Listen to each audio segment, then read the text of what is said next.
Vamos a terminar con una cita de Ellen White, la auténtica profetisa del Señor, aunque a tantos les duela y me escriban diciendo tantas pestes de ella y de mí, y tantos otros desinformados que se tragan cualquier cosa que está por internet, escrita por detractores, que cuando uno conoce sus escritos de tantísimos años y ha visto todo el proceso, que le digan que no era profetisa, es que al final ya tienes que, como se dice aquí, pasar, no hacer ya ni caso, porque es muy triste que personas, por no querer saber la verdad, se sigan cerrando en tejemanejes que han hecho detractores en vez de ir a la auténtica fuente. Si algunos que creen en cosas raras o creen en cosas que creen que es lo de siempre, se diesen cuenta de la verdad, indagaran un poco, se darían cuenta de lo equivocados que están. Y sabéis, si no creemos a los profetas de Dios, nos va a venir la perdición. Bueno, pues ahí queda. Nosotros vamos a lo que pertoca, que es mostrar la verdad. En Maranata el Señor viene, aparece esta página escrita por ella. ¿Estamos listos para su venida, la del Señor? En los umbrales del mundo eterno. Por la fe Enoc fue traspuesto para no ver muerte, y antes que fuese traspuesto tuvo testimonio de haber agradado a Dios. Hebreos 11:5. Atención a lo que hoy vamos a ver aquí, porque vamos a ver cómo precisamente tiene que ver con la segunda venida de Cristo, y está hablando de Enoc. Estamos viviendo en una época perversa. Debido al aumento de la iniquidad, el amor de muchos se ha enfriado. ¿Estáis de acuerdo con estas declaraciones? Es evidente, ¿no? Enoc caminó 300 años con Dios. Parecería que actualmente se está empleando el hecho de que el tiempo es corto como motivo para instar a la gente a practicar la justicia. ¿Será necesario que se nos tengan que presentar los terrores del día de Dios para inducirnos a obrar correctamente? El caso de Enoc está delante de nosotros. Caminó por cientos de años con Dios. Vivió en una época corrompida cuando la contaminación moral abundaba a su alrededor. No obstante, orientó su mente hacia la devoción, el amor y la pureza. Su conversación se refería a las cosas celestiales. Educó su mente para que discurriera por esas vías y llevó el sello de lo divino. Su rostro resplandecía con la luz que emana del rostro de Jesús. Mirad cómo Enoc vivía ante una situación de perversión, de problemas, de conflictos, corrupción. ¿Y él qué hacía? Estar en pleno contacto con Dios, a pesar de su entorno. Y ella nos dice, ¿y es necesario que tengamos que presentar el terror del día de Dios a la gente para que se prepare? Por desgracia, el ser humano parece ser que reacciona solo cuando ve venir la torta. Antes parece ser que no. Pero el ser humano debe tener la capacidad para darse cuenta que podemos ya llegar ahora a estar unidos con Dios y no esperar a quién sabe qué momento, a quién sabe qué cosa. La unión con Dios debe ser ahora. Él fue traspuesto sin ver la muerte, pero ¿y si nosotros nos sorprende la muerte antes? De que Cristo vuelva, me refiero. Debemos estar preparados cada día. Cierto es que debemos decirle a la gente, Cristo vuelve y mirad lo que va a pasar si no hacéis caso. Pero debemos decirle a la gente, podemos llegar a la comunión con Dios ahora. Pero ¿qué está pasando? Que la mayor parte de gente, al menos en nuestra zona donde vivimos, las cosas de Dios le importan un bledo. Ni creen ni quieren creer. Pero nosotros debemos seguir diciendo a la gente, hay una verdad que debéis conocerla. Escuchad y luego decidid. Y desde luego Enoc lo tenía claro.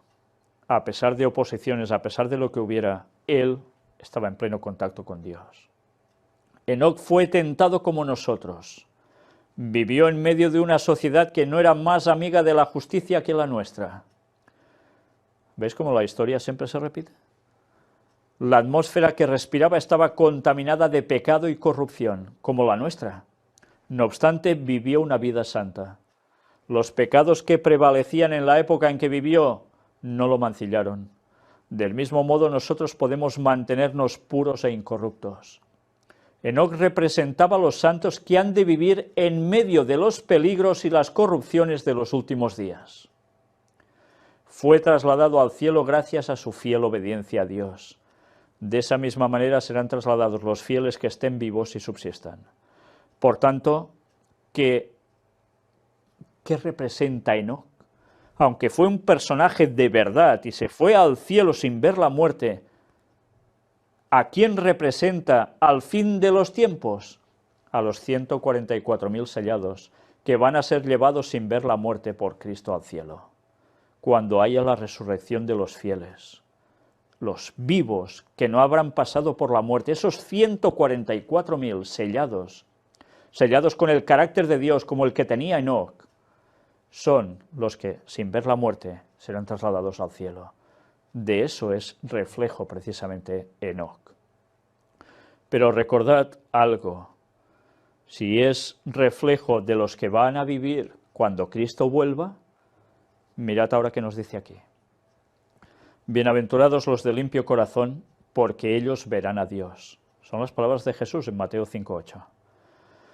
Durante 300 años, repito, 300 años, Enoc procuró la pureza de corazón para poder estar en armonía con el cielo. Durante 300 años caminó con Dios. Día tras día anhelaba una unión más íntima. La comunión se hizo cada vez más estrecha hasta que Dios se lo llevó consigo. Había permanecido en los umbrales del mundo eterno, con solo un paso de separación entre él y la tierra de los bienaventurados. Y entonces los portales se abrieron. Los portales se abrieron, ¿eh? ¿Recordáis los temas de puertas dimensionales que hemos presentado? El lenguaje nos lo estaba diciendo ya aquí. Los portales se abrieron. Su caminar con Dios por tanto tiempo proseguido en la tierra continuó en el cielo, y así pasó por las puertas de la santa ciudad el primero de los hombres que entró allí. El primero de los hombres que entró allí. Nadie entró antes que él. Enoc fue precisamente séptimo desde Adán en su generación, séptimo, y vivió 300 años, y sin ver la muerte fue al cielo, y era el representante de los que iban a vivir en el último tiempo en la segunda venida de Jesús, y serían trasladados, siendo aún vivos, esos 144.000 al cielo sin ver la muerte. Séptimo desde Adán. Una vez más, 6.000 años, ¿y qué sucede en el 7? La segunda venida de Jesús. Una vez más, 300 años, ya sabéis, en el hebreo es como si fuera el 3, con el carácter de Cristo, y se va al cielo. ¿Qué va a suceder? Cuando empiece el tercer milenio, ¿qué va a suceder? ¿Tercer milenio de qué? Desde la muerte de Cristo. La segunda venida de Jesús. Y eso va a ser en el año 2031, justo cuando se cumplen esos 2000 años desde la crucifixión de Cristo. Cuando empieza ese 3, Jesús vuelve a buscarnos. Cuando se cumplen esos 6000 años y empieza ese periodo del séptimo milenio. Enoc es una representación gráfica de la segunda venida de Jesús, en el tiempo oportuno, cuando está marcado por el reloj de Dios, el tiempo profético. Y algunas personas aún siguen ignorando y siguen queriendo ignorar, por desgracia, y eso es lo grave, que Jesús vuelve en el 2031. Ya va siendo hora que veamos las Biblias, sabiendo y teniendo presente lo que dijo Ellen White, que a través de toda la Biblia se nos iba diciendo el momento del retorno de Cristo. Y aún hay personas que eso les escuece en sus oídos y se dicen adventistas. Y prefieren decirme que soy un falso profeta, un ser satánico, un no sé qué. Yo digo lo que está escrito. Muestro lo que es palabra de Dios. ¿Podéis negar esto? Pues si lo negáis, id preparando el terreno para que venga otro Mesías. Pero no esperéis al auténtico, porque estáis yendo contra la luz que Dios da a su pueblo en este último tiempo cuando más se necesita. Y estáis pisando la luz. Y eso sí que es motivo de perdición. Ya va siendo hora que digamos las cosas claras, cuando por todas partes tenemos evidencias.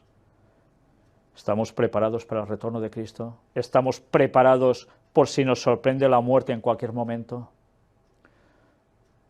Nuestro carácter debe ser el de Enoc, debe ser el reflejo del de Dios. Solo entonces estaremos preparados para estar en comunión con un ser santo. Si no estamos en santidad, no vamos a ver a Dios. Y santidad implica que hay unos mandamientos, 10 en concreto que están en Éxodo 20, y que ninguno de ellos debe ser saltado porque sí. Pero cuidado, los legalismos tampoco nos van a salvar. O tenemos el carácter de Cristo, o vamos a ser como simples fariseos guardando la ley, porque está escrito y ya está, pero no porque se la llevemos en el corazón. Nuestra mente debe estar conectada con Dios. Nuestro mensaje debe ser el del Señor. Y el Evangelio será predicado a todo el mundo, como testimonio a todas las naciones, y entonces vendrá el fin.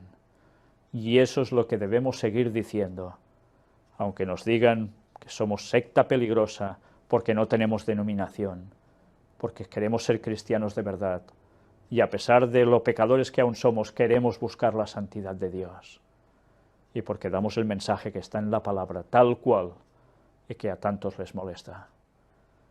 Pero gracias a Dios estamos viendo muchas conversiones, y aún habrá muchas más, porque esta labor no la parará nada ni nadie, porque es de Dios. Que el Señor nos ayude a estar con Él por siempre, y nos preparemos para esos momentos ya, ahora. Que Dios os bendiga.